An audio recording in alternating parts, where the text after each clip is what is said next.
Para fazer a introdução à programação linear, vou começar por resolver um exercício prático com o objetivo de transmitir as etapas que podemos seguir para resolver um problema com programação linear. No final do vídeo faço uma síntese de toda a estratégia e vou alertar para alguns casos particulares que podemos encontrar em programação linear. No fundo, são perigos que podemos encontrar em exercícios práticos para os quais eu vou alertar, ok? Então, começando com um exercício prático, temos o seguinte: uma empresa de calçado produz botas do tipo A e do tipo B. Todas as botas passam pelo controle de qualidade após o processo de acabamento. O departamento de acabamento tem capacidade para 80 horas por semana e no controle de qualidade estão disponíveis 120 horas por semana.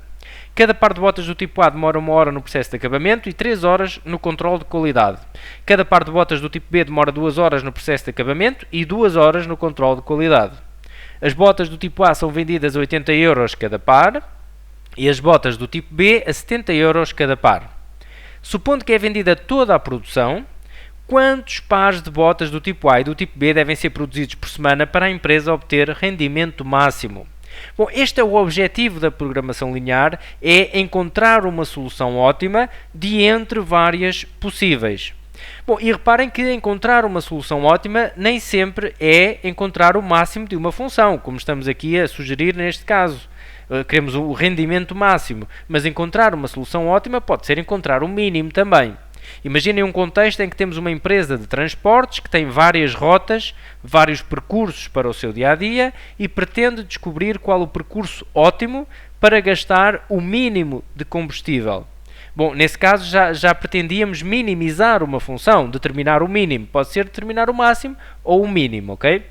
Mas acaba sempre por ser encontrar uma solução ótima para um problema de entre várias soluções possíveis. Bom, como é que organizamos toda esta informação? Como podem ver neste exemplo, e não é um exemplo até muito complicado, um problema de programação linear tem muita informação.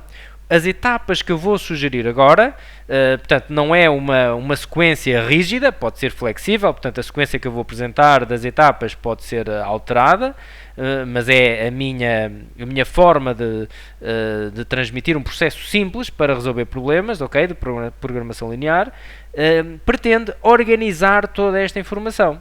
Então vamos ver, devemos começar pelo seguinte, por definir as variáveis de decisão. Começando por aqui, vamos entender que as variáveis de decisão representam aquilo que nós queremos dar como resposta ao problema.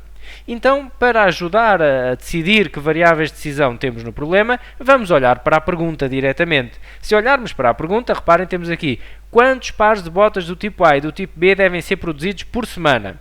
Bom, se as variáveis de decisão representam aquilo que eu quero dar como resposta, então faz sentido que sejam estas. X poderá ser número de pares de botas do tipo A produzidos por semana, Y, número de pares de botas do tipo B produzidos por semana. Nós, neste nível de aprendizagem, portanto, no 11º ano, vamos aprender programação linear apenas com duas variáveis. Existem problemas que têm mais variáveis, mas nós vamos trabalhar só com duas. Podemos chamar sempre x e y, ok? E representam, então, aquilo que nós queremos dar como resposta ao problema. Bom, uma chamada de atenção, devemos ter algum cuidado aqui na descrição das variáveis, devemos ser precisos. Por exemplo, se eu escrevesse só x, botas do tipo A, não estava a ser muito preciso, porque poderiam-me perguntar assim, mas botas do tipo A, que é produzidas por mês, por dia? E reparem que botas do tipo A não são pares de botas do tipo A.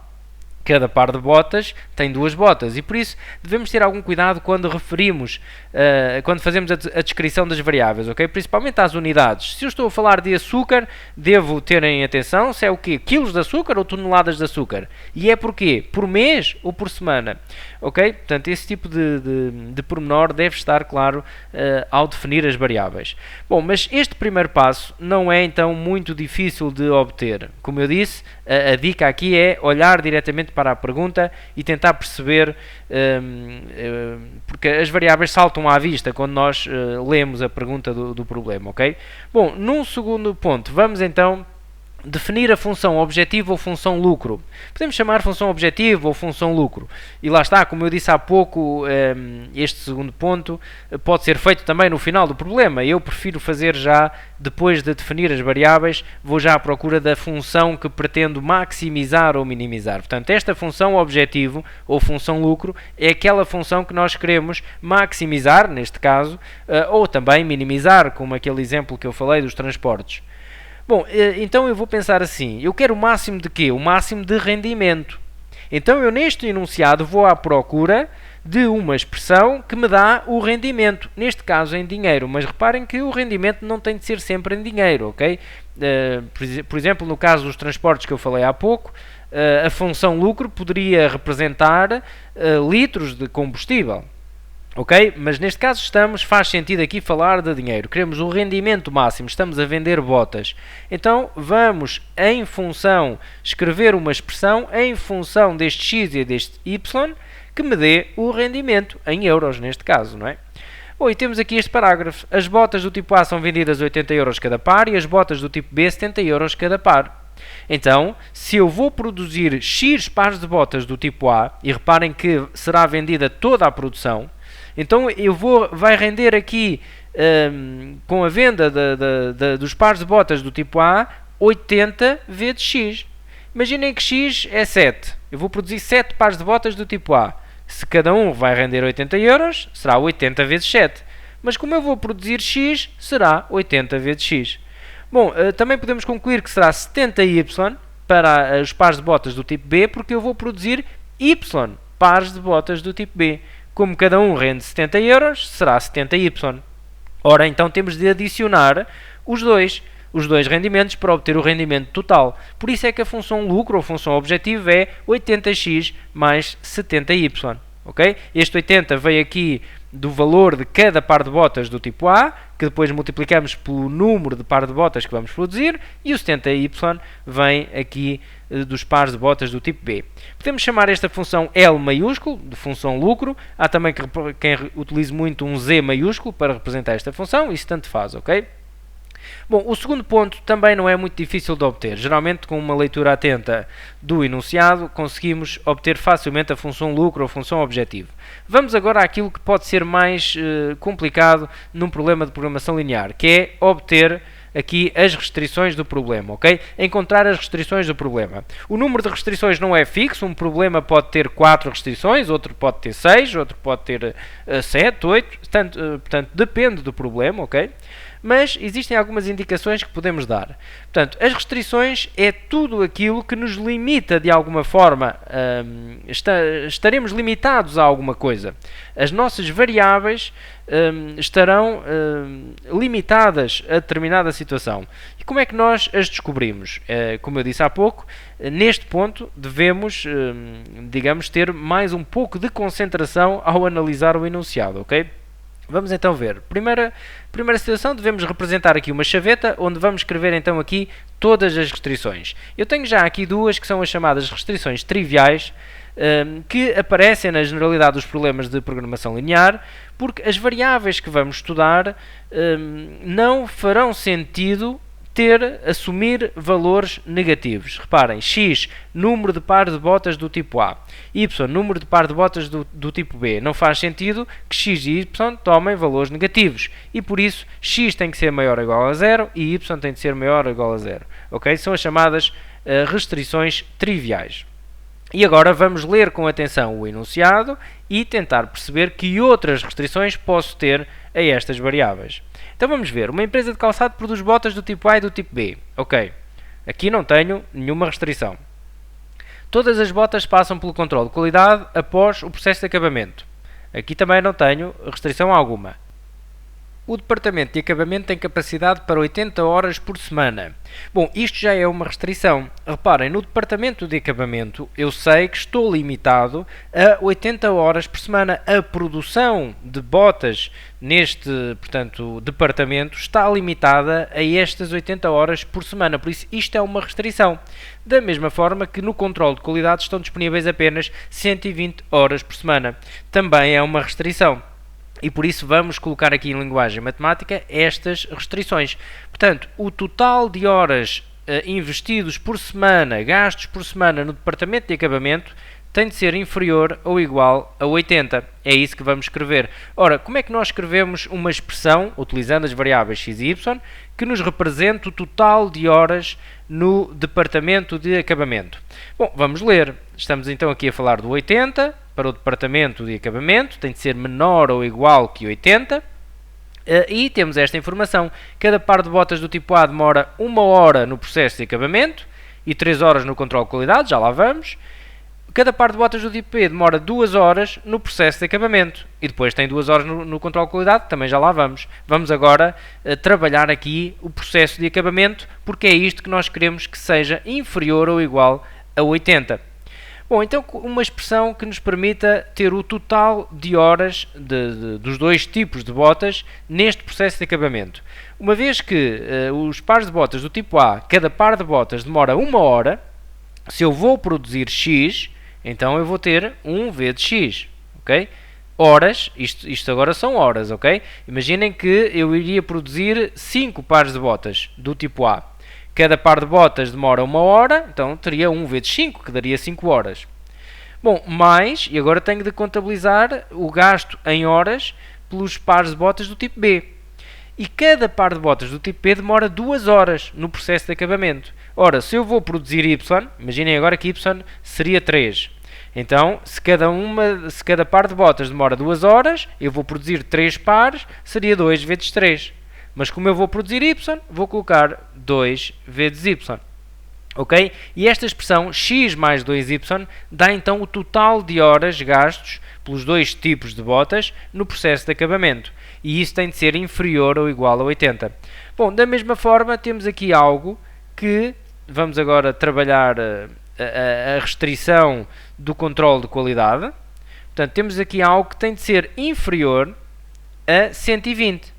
Ok? Porque temos no controle de qualidade, temos 120 horas por semana apenas. Bom, mas temos aqui informação. Cada par de botas do tipo A demora 1 hora no processo de acabamento, já trabalhamos, 3 horas no controle de qualidade. Ou seja, se cada par de botas demora 3 horas no controle de qualidade do tipo A, como eu vou produzir X, então terei um total de 3X. Ok? E temos também que cada par de botas do tipo B demora 2 horas no controle de qualidade. Então, se cada uma demora 2 horas, se eu vou produzir Y, terei 2Y. Então, 3x mais 2y representa o total de horas no controle de qualidade. E isso tem de ser inferior ou igual a 120. Bom, se eu continuar a ler o enunciado, eu não encontro aqui mais restrição alguma, não é? Tenho aqui depois uma informação relativamente à venda e tenho a pergunta. No entanto, eu tenho uma outra restrição que tem a ver com... Neste contexto, não faz sentido que a variável x e y possa assumir valor, portanto, tem de assumir um valor inteiro. Portanto, não pode ser, digamos, 4,5 pares de botas. Não faz sentido eu produzir 4,3 pares de botas ou 4 pares de botas e meio.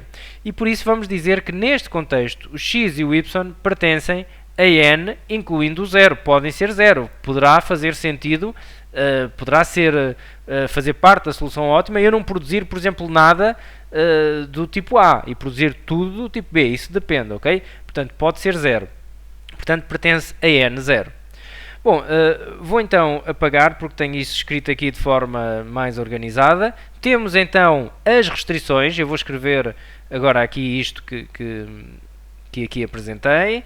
Temos então estas restrições, ok? X mais 2y tem de ser menor ou igual que 80, 3x mais 2y tem que ser menor ou igual que 120 e x e y pertence, eu vou completar aqui, a n0, ok? Vamos então passar para a última fase, que é onde vamos encontrar a solução ótima do problema, isto depois de desenharmos a região admissível. Portanto, a região admissível vai dar um retrato de todas as soluções possíveis para o problema, ou seja, todas as soluções que verificam estas restrições, e entre elas estará a solução ótima, que pode ser única, que podem ser infinitas ou pode até não existir essa tal solução ótima. Vamos tentar, eu vou tentar ao longo do exercício falar um pouco de todos esses casos, ok? Bom, então no fundo nós procuramos agora uma solução, que será a solução ótima, portanto pode ser um par ordenado x, y, vamos descobrir um x e o y que nos dão o rendimento máximo, que neste caso ainda não sabemos, portanto, nem o x nem o y. Vamos então ver como descobrir, ok? Começamos então por fazer uma região admissível do problema, que não é mais do que representar num referencial as restrições que temos no ponto anterior. Nós temos aqui restrições que vamos agora aqui desenhar, ok? Representar. Temos o eixo de uma das variáveis x e o eixo da outra variável. E reparem que eu, ao considerar aqui apenas o primeiro quadrante, já estou a garantir estas duas restrições. Portanto, x é maior ou igual a 0, estamos daqui para a frente, e y é maior ou igual a 0, também estamos daqui para cima. E por isso estas duas estão garantidas à partida. E portanto vamos ver o que é que dará geometricamente esta restrição e esta. Vou chamar aqui de 1 e 2 para ser mais fácil aqui no cálculo auxiliar, ok? Então, o que é que podemos fazer a esta restrição para a conseguir visualizar aqui geometricamente? É muito simples, porque estamos a falar até de algo conhecido. Se nós imaginarmos, portanto eu vou escrever aqui x mais 2y menor ou igual que 80, se eu, em vez de ter aqui menor ou igual, tiver aqui um igual, estaria a falar de uma reta. E eu poderia até escrever essa reta na sua equação reduzida. Vou fazer o mesmo com o menor ou igual, mas posso até imaginar que tenham igual, se me sentir mais à vontade a pensar numa reta, ok? Porque o que temos aqui é um semiplano, mas é um semiplano que tem ali uma fronteira numa reta, não é? Bom, então temos 2y menor ou igual que menos x mais 80. Vou então escrever na equação reduzida, caso tivesse aqui um igual, estaria a falar de uma tal reta, ok? Este 2 passa agora a dividir, ficamos com y menor ou igual que menos 1 meio de x mais 40. 40 porque o 2 passa a dividir também para 80, 80 a dividir por 2 dá 40. Lá está, se eu imaginar aqui um igual, tenho a equação reduzida de uma reta, y igual a mx mais b. E é fácil representar essa reta e depois, em vez de considerar apenas a reta, considero o semiplano abaixo dela, incluindo também a reta, porque está aqui menor ou igual, não é?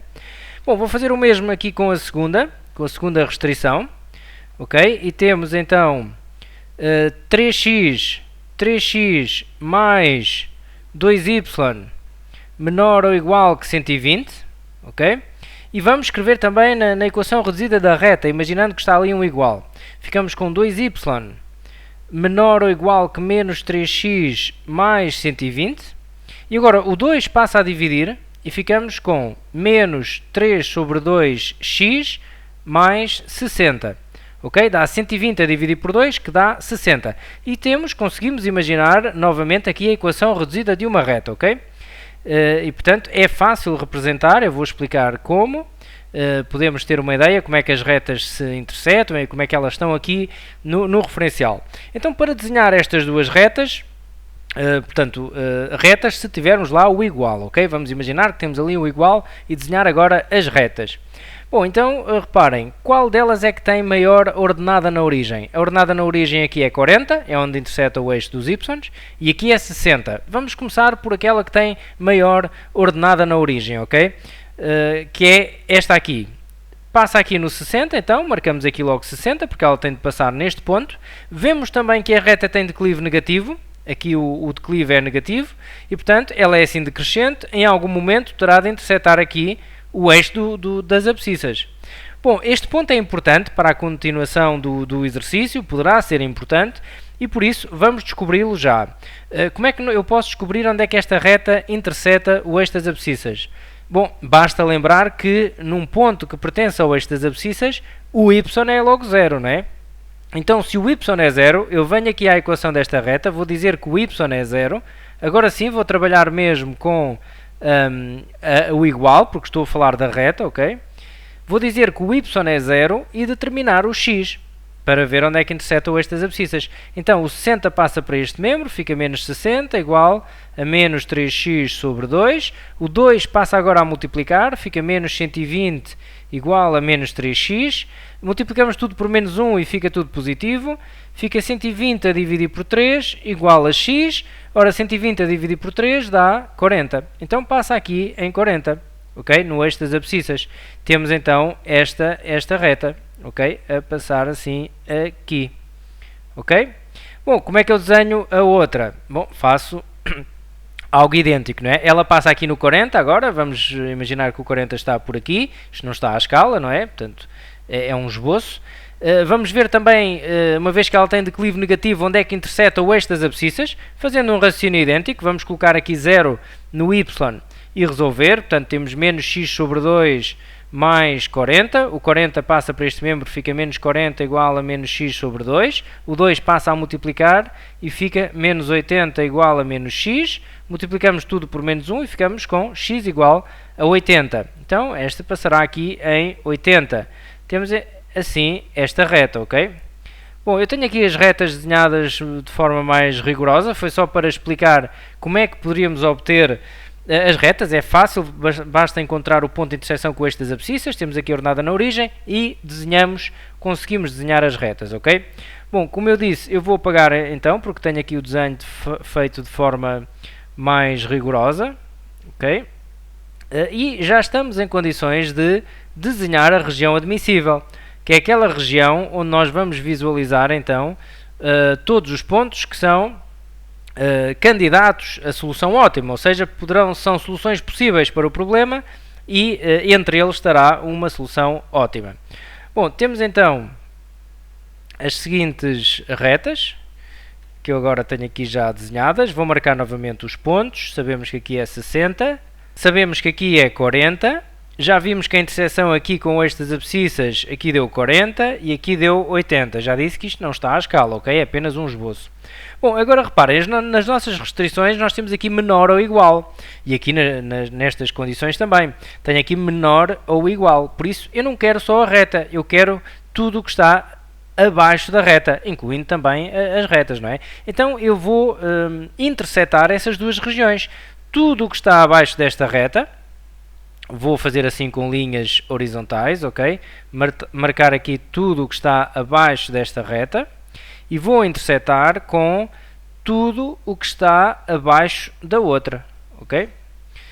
E a interseção irá dar a região admissível. Vamos também ter em conta depois as outras restrições. Reparem que eu aqui, ao considerar só o primeiro quadrante, já estou a ter em conta estas duas primeiras.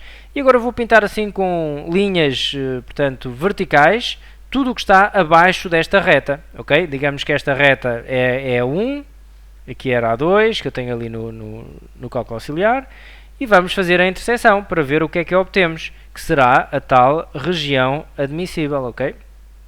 A interseção das duas.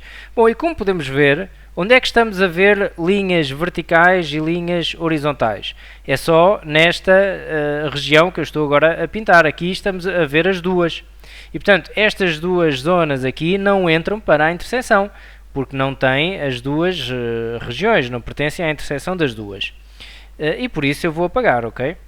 Vou apagar porque não nos interessa. O que interessa é a interseção. Reparem, quando fazemos uma chaveta estamos a intersetar, não é?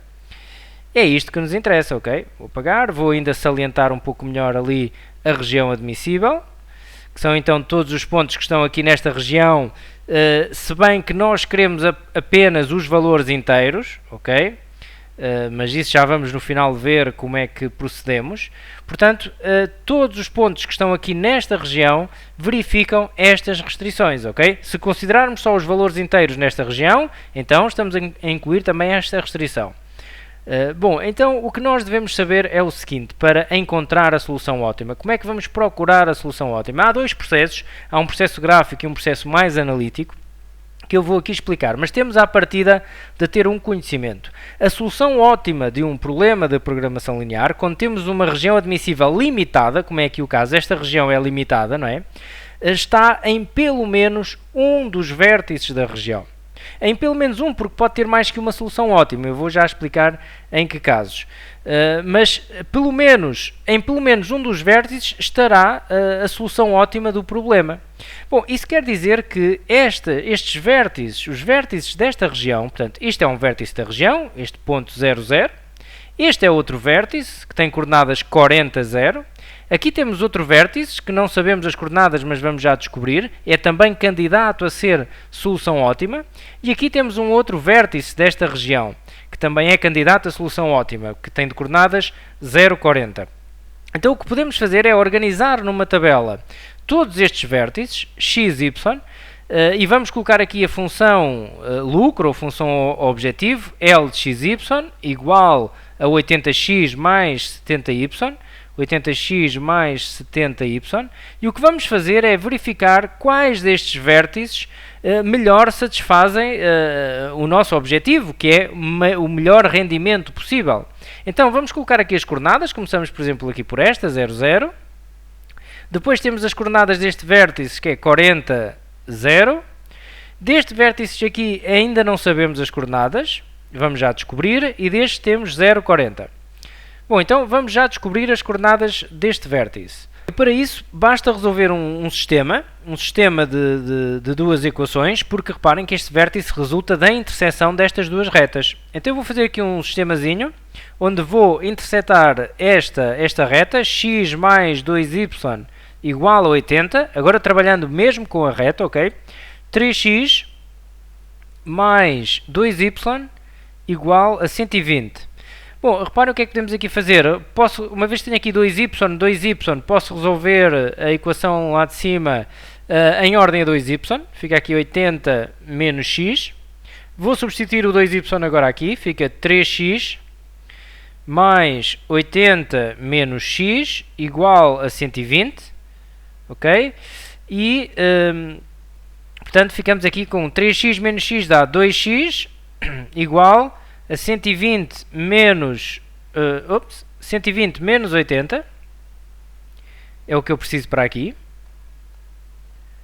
Portanto, 120 menos 80 e vou ter então 2x igual a, ora, 120 dá 40, ou seja, vou ter x igual a 20, vai ficar 40 a dividir por 2 que dá 20, e agora venho aqui substituir para descobrir este y, vai ficar ali 2y, venho aqui a esta equação, ok?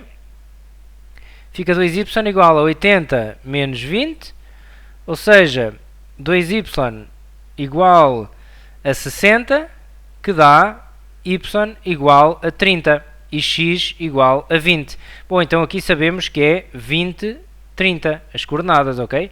Temos aqui 20, sim, exatamente, o x 20, e aqui o y 30, ok? 20, 30. Bom, este é o processo analítico, ok? Agora é só substituir, fazer L de 0, 0. L de 0, 0, 0 é substituir ali no x por 0 e no y por 0, dá 0. 80 vezes 0 dá 0, mais 70 vezes 0 dá 0, 0 mais 0 dá 0. E aqui fazemos o L de 40, 0. Fica 800, aliás, 80 vezes 40 mais 0. Que vai dar 3.200, ok? Depois fazemos o L de 20, 30, que fica 80 vezes 20 mais 70 vezes 30, que dá 3.700.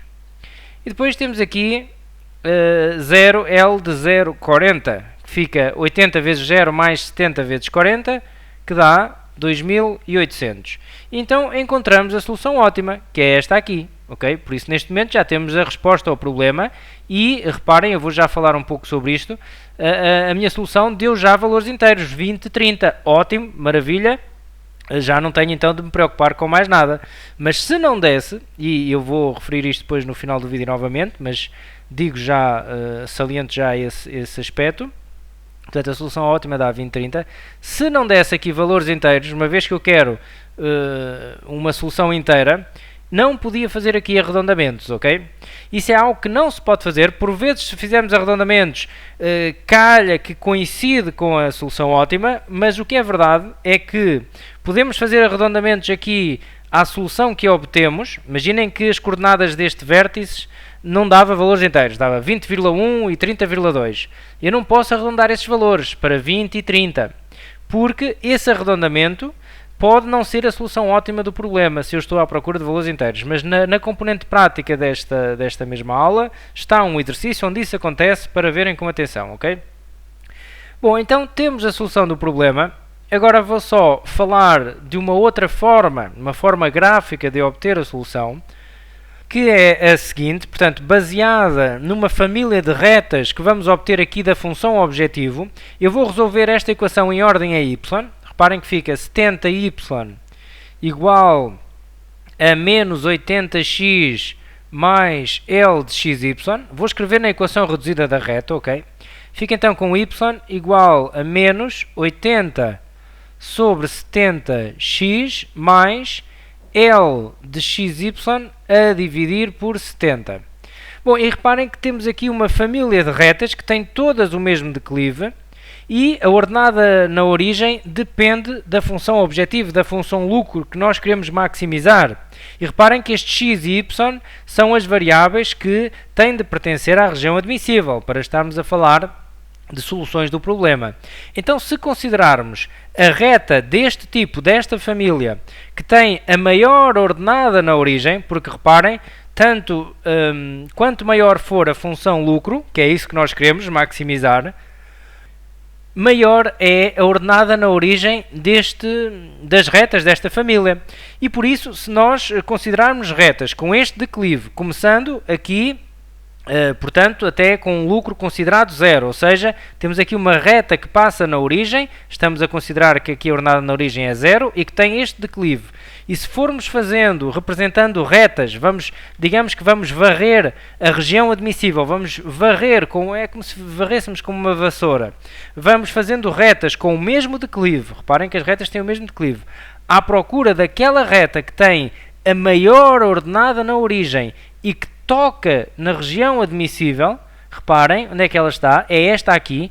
Esta é a reta que tem a maior ordenada na origem possível, tocando, sendo que toca em pontos da região admissível. E reparem, o ponto onde ela toca é a solução ótima.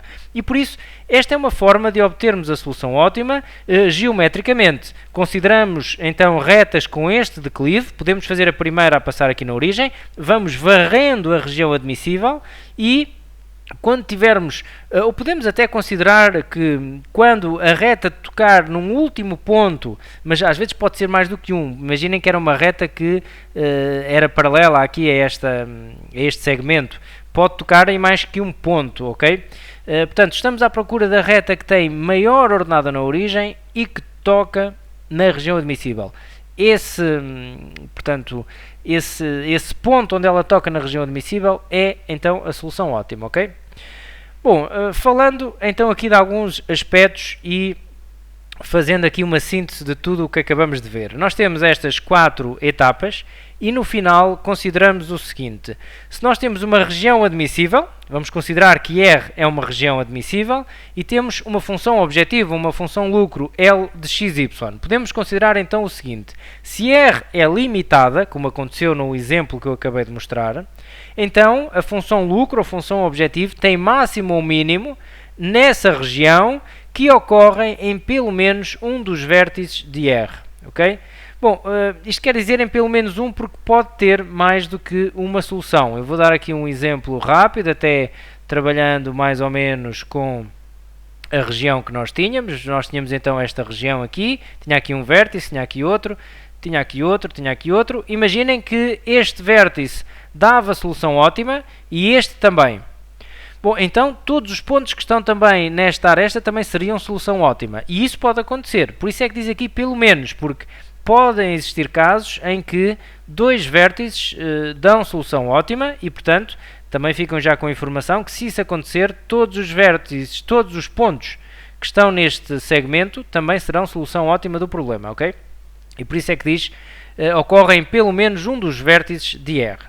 Bom, mas isto é se ela for limitada. Se ela não for limitada, eu há bocado mostrei um exemplo, então pode até não existir solução ótima. Mas se existir também estará em pelo menos um vértice da região, ok? E por fim, chamar a atenção à questão dos arredondamentos. Se a solução só faz sentido para valores inteiros, como foi também o exercício que eu mostrei anteriormente, não deves fazer arredondamentos. A solução ótima para valores inteiros pode não ser a solução ótima do problema de progressão linear arredondada. Portanto, no exemplo anterior, eu fiz um exercício onde precisava de valores inteiros e a solução que estava no vértice já me deu valores inteiros. Ótimo. Mas se não desse, eu não podia arredondar. Como é que podia fazer?